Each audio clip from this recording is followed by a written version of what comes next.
Troisième étape. Pousse les services sociaux en surrégime pour les mettre en faillite. Dans nos dictatocraties sociales, tu peux rendre ta non-participation à l'économie, ta non-coopération sociale, ton let it rot ou ton lying flat encore plus puissant. C'est ce que je te demande de faire pendant les 5, puis 6, puis 7 jours par mois pendant lesquels tu restes inactif.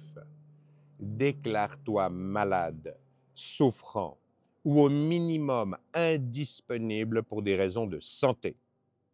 Va voir ton médecin. Plains-toi de quintes de toux qui t'asphyxient et t'empêchent de reprendre ton souffle. Plains-toi de coliques ou de constipation et de douleurs abdominales qui te plient en deux quand elles surviennent. Plains-toi de sciatique accompagnée de sévères douleurs dans le bas du dos qui te clouent en position horizontale sans pouvoir bouger.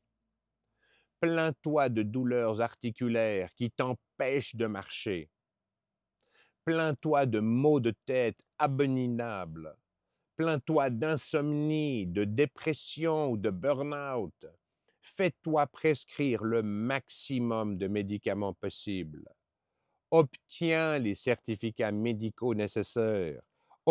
Oblige les assurances perte de gains à te payer. Utilise tous les services sociaux au maximum de ce que tu peux en tirer. Attaque-les par écrit s'ils ne délivrent pas. Mets-les en procès.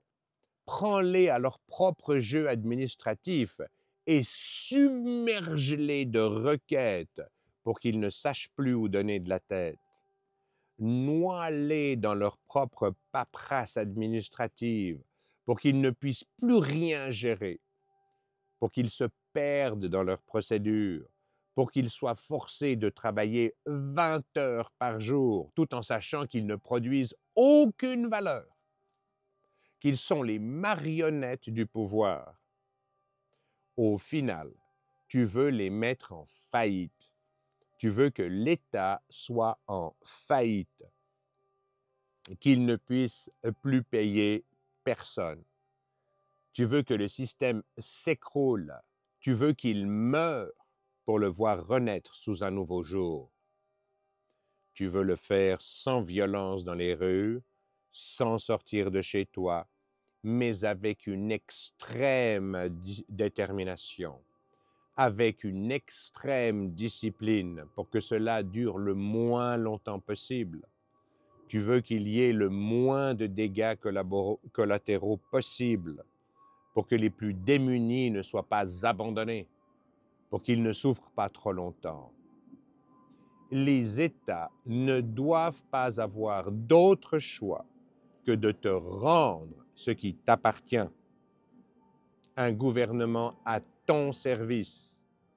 Ils ne doivent pas pouvoir survivre pendant plus de quelques semaines sans te proposer une nouvelle constitution, un nouveau cadre légal, sans redonner les pleins pouvoirs aux professionnels de tous les secteurs d'activité humaine. Ils doivent redonner les pleins pouvoirs aux professionnels de tous les secteurs d'activité humaine, la santé, l'énergie, l'enseignement, les infrastructures. En fait, exactement ce que je te décris dans le chapitre 11, article constitutionnel.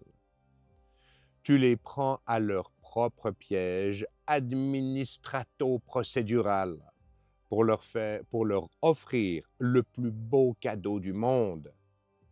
Un peuple libre et créatif, un peuple heureux de vivre dans un système assaini où nul ne peut être l'esclave de l'autre, dans lequel chacun peut trouver sa vocation au croisement de son talent et des intérêts du monde.